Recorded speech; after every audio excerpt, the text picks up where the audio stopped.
I hate Eric Bischoff's guts. I'm dying in this fucking country-ass fucked up town. Oh, yeah. Yeah, like radical people like Andre Mendetti and Pete Cruz.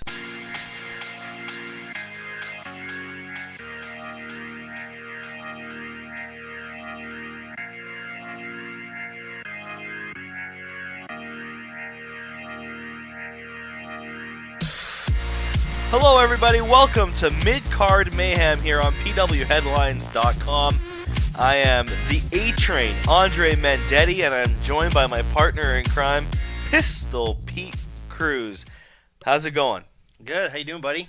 Pretty good. WrestleMania is coming up this weekend, and I'm looking forward to the granddaddy of them all, the Super Bowl of professional wrestling, and it looks like we're going to have a pretty decent card this year. Yeah, it should live up to expectations. They started pretty slow, but I think they've got 9 matches, and if indication shows what they're building towards, it should be a fairly decent show, probably on the upswing of very good if all indications are pointing that way. I think the most interesting thing of this WrestleMania, unlike most WrestleManias, is that the thing that is being built up the most isn't even a match. And I can't even remember if this has ever happened before in WrestleMania history, where the thing that fans are anticipating the most, and in this case, The Rock getting physical with John Cena, is not even part of the card in the sense that it's a scheduled match. I don't think that's ever happened in WrestleMania history. No, I've watched every single live WrestleMania since WrestleMania 12, and then you go back into the archives and watch the WrestleManias on the disc from 12 back to 1, and I haven't seen it back there either. So I think that would be a correct statement saying that this match, the whole main event of this card is being built around an angle and not the match itself. Well, we'll get to The Rock a little bit later on. Let's run through the entire card. We'll start with the undercard. Rey Mysterio taking on Cody Rhodes. Your thoughts on this one?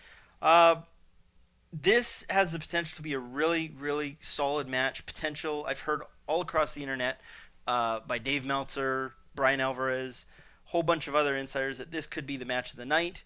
I feel otherwise. I think that Rey Mysterio does bring out his best on WrestleMania. However, with Cody Rhodes, I don't think that he's in that upper echelon yet. I think that this, if you're one of the people that feels that this is going to be an upper tier, steal the show type match, I think that you're going to be one of the few. Not only that, but I'm not too keen on the angle with how Cody got his face smashed in by a 619 or a punch or whatever it was, and now they're going to fight at WrestleMania. I like the angle. I just don't like them putting it on the Super Bowl card.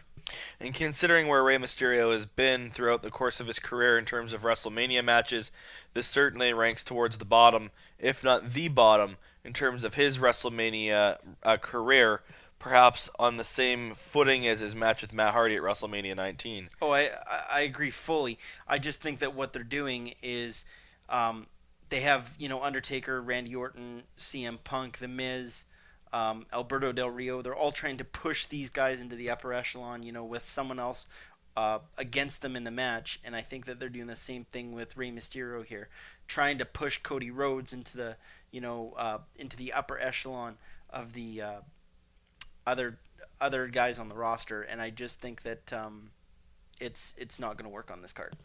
Next on the card, you have the Core taking on the team made up of Santino Marella, Vladimir Kozlov, Kane, and The Big Show. This, to me, has snoozer stinker written all over it. Well, you're not the only one. A lot of people were very surprised on Monday night when Santino and Vladimir were thrown into this match. This match was originally scheduled, according to a lot of the dirt sheets, to be the Core versus Kofi Kingston, Christian, Kane, and Big Show, and they substituted those two and put in Marella and Kozlov, and a lot of people are surprised by that, but a lot of people also aren't, because they're thinking that Christian is going to be thrown in at the last minute into a triple threat match. They're thinking that Drew McIntyre is going to face Kofi Kingston to start off the show. Regardless, the Core is a bunch of guys that when they were in the Nexus, they were sharp, they were on their game, they made a lot of entertaining television. They get thrown onto SmackDown, onto the group The Core, and put into a WrestleMania 27 match against 4 other guys. That this match is definitely going to be one of the matches where go grab something to eat, go to the washroom, because it's definitely not going to be one of the matches that is going to be fun to watch. I think you nailed it right on the head when you said it's the opportunity to get up to go to the bathroom. I've been able to go to 2 WrestleManias in my lifetime. WrestleMania 18 in Toronto, WrestleMania 19 in Seattle. This match is bathroom break, and it has that written all over it. So I'm glad they've actually put a match like that on the card, because you definitely need that time to get up and have, at some point, a chance to leave.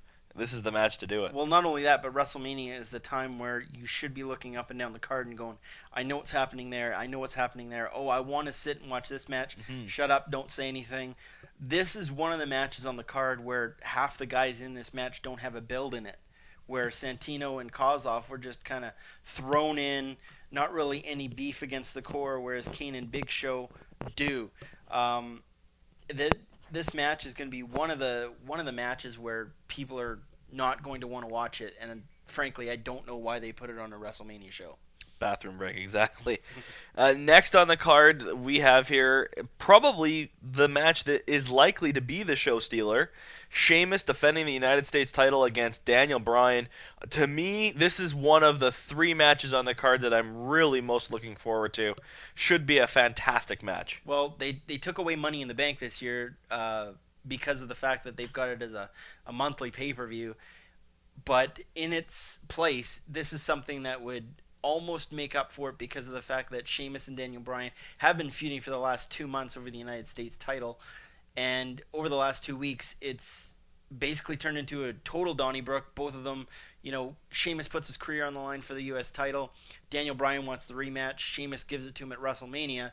And this match, for all intents and purposes, could be the match of the night. It's got a lot of intensity behind it. They were going to bring the Bellas out. They were going to bring Gail Kim out and bring the women and put them in opposite corners. But they've decided to go all against that and just put it mano a mano, Sheamus versus Daniel Bryan. I really think that you said it perfectly. This could be the match of the night. The way I look at this match, I think that it sort of slots on the card the same way that the Chris Benoit, Kurt Angle, Chris Jericho 3-way from WrestleMania 17 Absolutely. did, where we'll see some good pure wrestling between, in this case, between 2 guys. In that case, it was between 3 guys. That'll really sort of be a nice little fit for the middle of the card, depending on where it comes up. Well, not only that, but I think that they know what they're going to get with Sheamus. He's already been world champion. Daniel Bryan has proven himself as the U.S. champion. I think that more so than Cody Rhodes, where he's uncertain, I think that this match will probably open up the show. It'll be a hot opener. Next on the card, an interesting one, has a little bit of the outside entertainment world aspect to it. It is the 6-person intergender tag team match. John Morrison, Trish Stratus, Jersey Shore's Snooki taking on Dolph Ziggler and Lay Cool. This match should be crap. However, it'll be entertaining crap, and it'll give the WWE some publicity outside of the regular WrestleMania publicity they get. They'll get some plugs on MTV, and I'm sure the rest of the entertainment shows and channels will be all over the involvement of Snooki. Well, absolutely, but I think the main point to make about this is that I think it's absolutely tragic. Someone that was as great a wrestler as Trish Stratus has been put into a match with basically 3 women, Snooki and Layla and Vicky. She's not going to be wrestling, but she's going to be on the other side and probably giving altercation there. That aren't really that shouldn't be in a wrestling ring. If this was Trish Stratus versus Michelle McCool with Dolph Ziggler on the other side, and it was a straight up tag, this would be a good match. This wouldn't be something to scoff at. But I think that it's like you said, it's going to be complete and utter crap. I think that John Morrison and Dolph Ziggler are going to hold up their end of the bargain. I just think that adding the women, like I said, Snooki and the other side of Lay Cool, it's just going to be a complete mess. As you saw on Monday with that Yes. that ugly segment that they had at that bar. It was just that they were there 8 hours and Yeah. they came out with 2 minutes of utter crap. I'd say that there's going to have to be a pretty heavy bet placed somewhere in Vegas on whether or not Snooki shows up inebriated. I'm going to go ahead and guess that that'll be pretty high.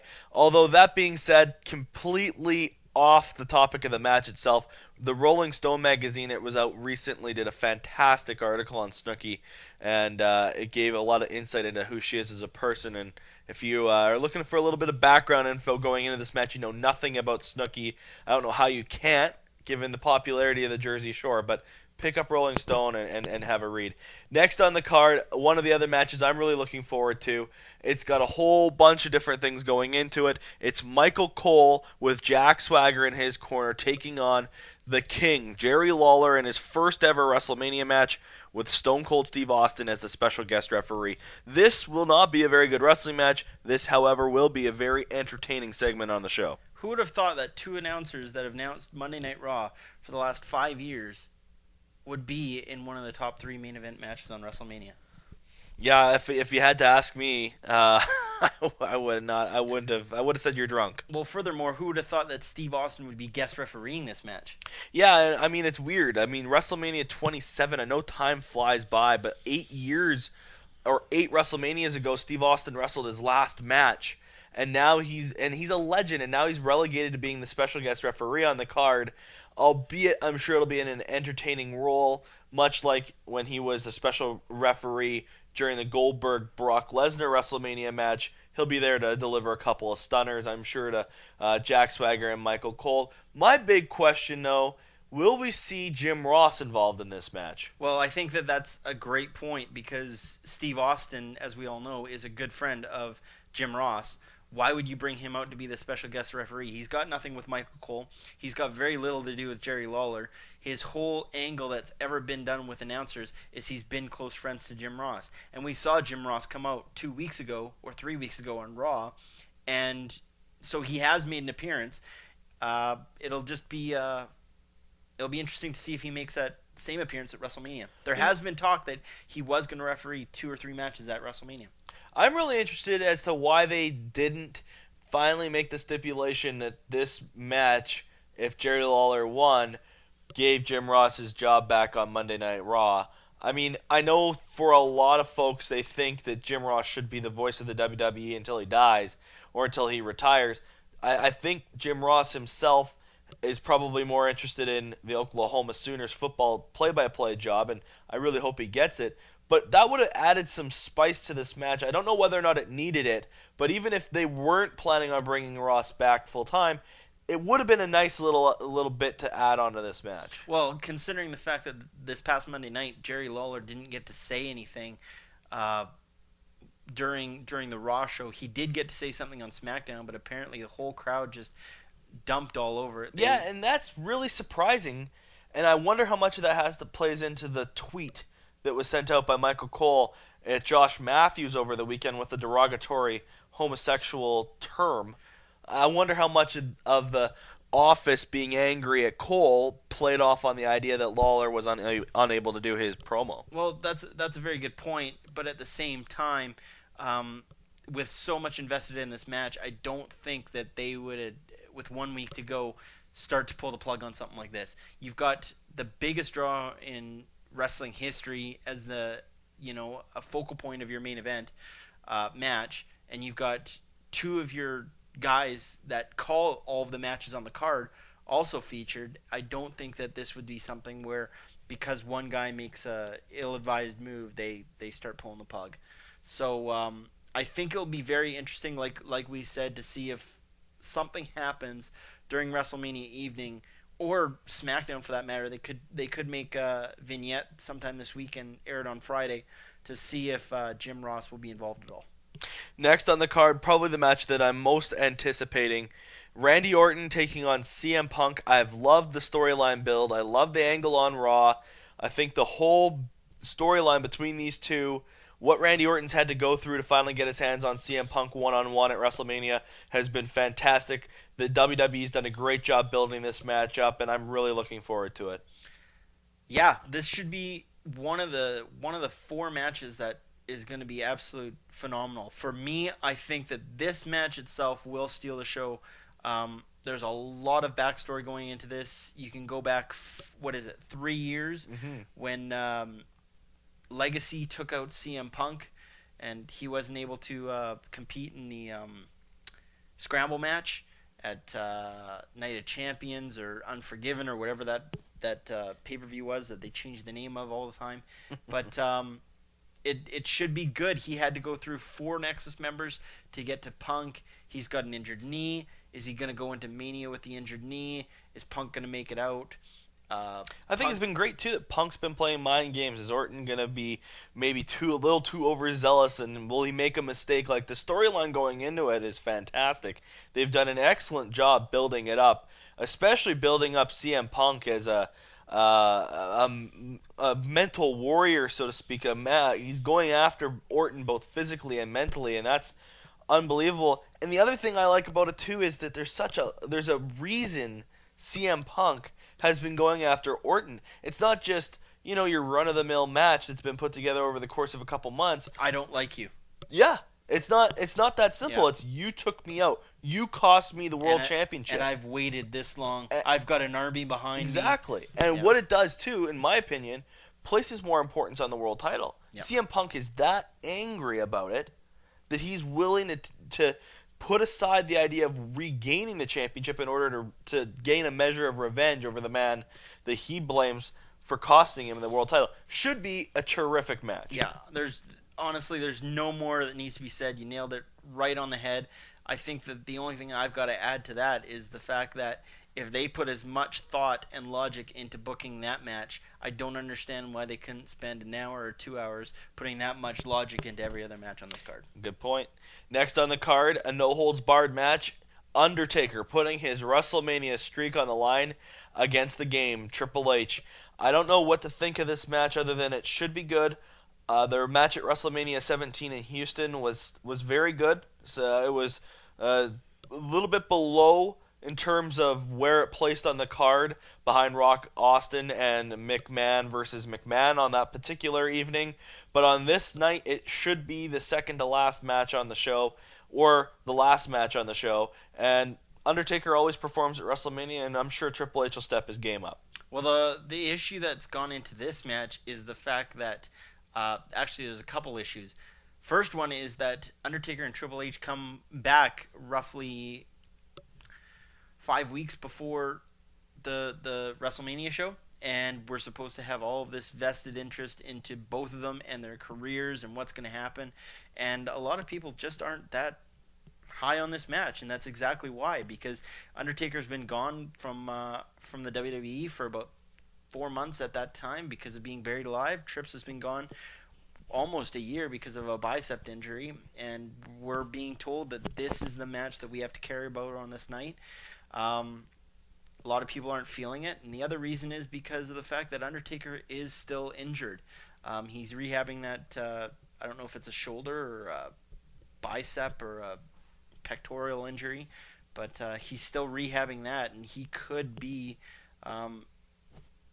not able to perform a lot of moves in that match. So it could be one of these matches where he could just be relegated doing punches and kicking the whole match. Punches and kicks. That being said, even if that is what it is, these two guys know how to build a match. Say what you will about Triple H. Say what you will about The Undertaker. I've never been a fan of The Undertaker. This dating back to all the way back to like around WrestleMania 7 when I was a kid. I never liked The Undertaker. However, that being said, I appreciate both their abilities to tell stories in their matches, and if nothing else, they'll be able to tell a story in this match. And the other thing is, will there be any involvement with Shawn Michaels, who's being inducted into the Hall of Fame the night before WrestleMania? We saw Shawn on Monday Night Raw. He got involved in this in terms of coming out and having his say to both of them. And there was a little bit of...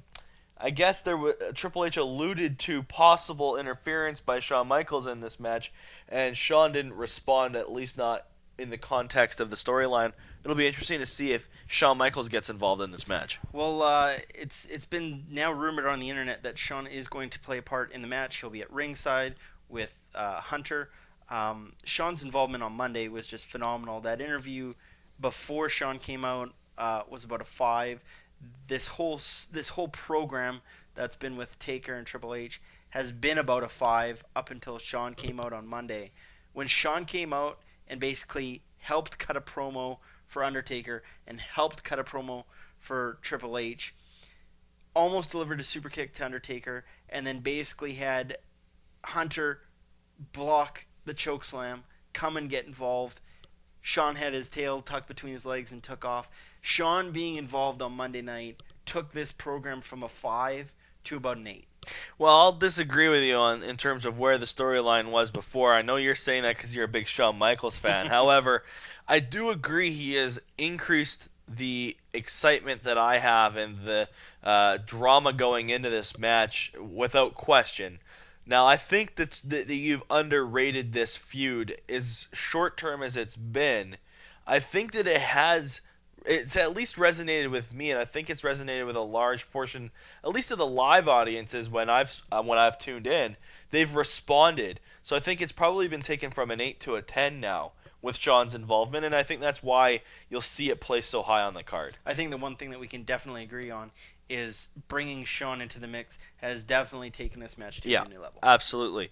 Next on the card, you have Edge defending the world title against Alberto Del Rio. Christian should be involved, as well as Brodus Clay.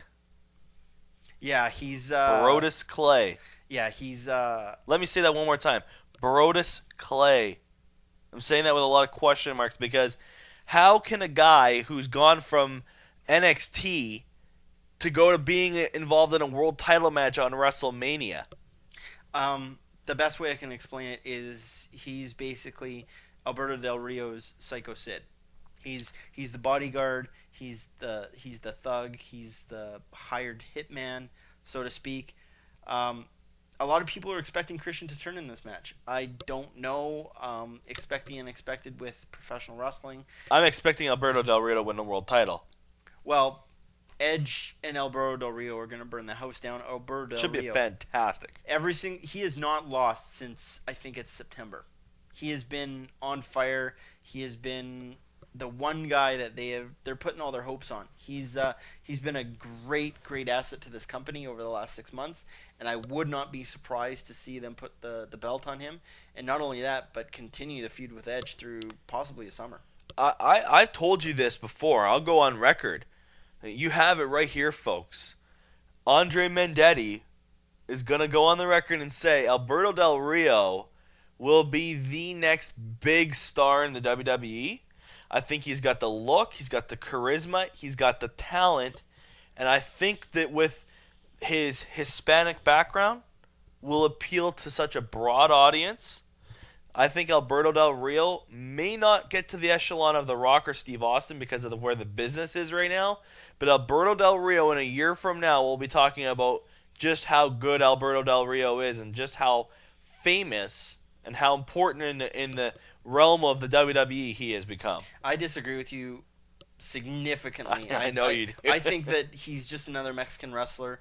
I think that we could discuss this on another podcast, but I do think that there's a lot of things that go into making a new superstar, and I think that the WWE did it with they tried to do it with John Cena. They did it with The Rock. They did it with Steve Austin. They did it with Kurt Angle. They did it with all the previous guys, and it seemed somewhere down the line they forgot the formula and they just said, whatever. And I think. Sorry, I was just going to say, I think you're right. I think we do need to discuss this on another podcast because, see, for those of you at home who are listening to this, I have only casually watched wrestling. I used to be a diehard like my buddy here, Pistol Pete Cruz. However, as Andre Mendetti's life has gotten busy, the A-Train hasn't been able to watch wrestling as much as he'd like. However, that being said, Alberto Del Rio has been the one guy that has piqued my interest, and when he's been on TV, I've been watching. And I don't know if I'm only an audience of one. I'm a sample size of one. However, that being said, I think that I have heard more of my friends, more of my work colleagues who are only casual passers-by of wrestling say, "Who is that guy?" And they watch him. And I think that's an indication of just where his popularity will take off from here. Well, I've been wrong before. I could be wrong again. Could be, but we'll see. That match should have a lot of interest as well. A lot of different things going into it. Finally, we have the match that everybody is going to have their eyes on, and all the eyes will be on this match for the wrong reason. The Miz will defend the WWE title against John Cena, but nobody could give a crap about The Miz. Everybody wants to see The Rock versus John Cena. Will we see physical altercation between The Rock and John Cena? I would almost bet my mortgage that we'll see The Rock give John Cena the rock bottom after John Cena giving him the attitude adjustment on Monday night. I don't know if I would go so far as to say that John Cena is going to receive a rock bottom. I would go so far as to change your statement and say I would put my mortgage on The Rock giving some type of physical altercation to someone in this match. If he doesn't respond to John Cena after Monday night, then The Rock has only done himself a disservice. True. And he's not going to have come back. Let John Cena get the upper hand and not have some sort of response. Yes, but you have to think about this in WWE terms. You have to think about this in the terms of the greenback, and that is that if he comes out and gives John Cena the rock bottom, no one has any reason to tune into Backlash. No one's got any reason to tune into Judgment Day. Well, assuming he's around. Absolutely. But if he comes out and he helps John Cena win the world title, that then leaves The Rock open to challenging John Cena at Backlash, Judgment Day, one of these things. So I think that The Rock is going to get physical. He will get physical in this match. This match, I could care less about this match. I'm going to be watching this match for one reason only. The Rock. Yeah. When is he going to come out? When are the people in the front row going to be standing up? Because when they stand up, I know that the camera's going to pan left. Yeah, absolutely. And here's the thing. The Rock has... This WrestleMania has single-handedly... I mean, I can't remember another time where WrestleMania has been built on... The excitement, at least, of WrestleMania has been built upon one match. I can't even remember the last time that happened. The last time WrestleMania was built on the excitement of one man, I mean, you're going to have to go back to the Hulk Hogan days. And even then, he had a supporting cast. Well, I'm going to disagree with you on that because WrestleMania 18 was almost strictly built around Icon versus...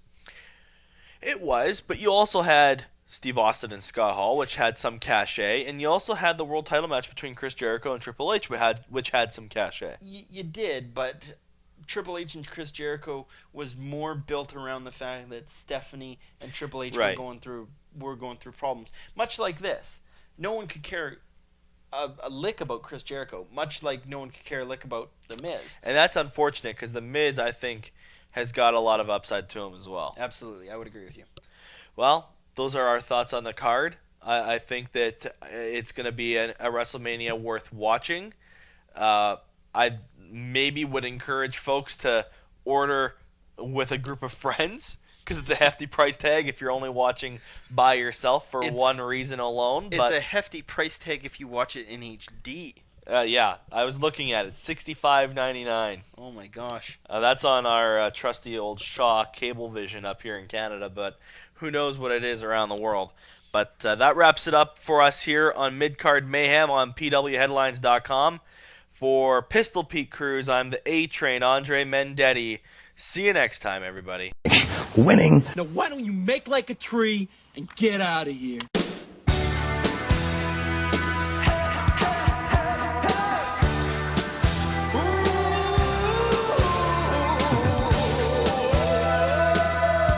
How do you I blinked know? and I cured my brain. That's how. Everybody has the power just because everybody, can't is the cancer of happen.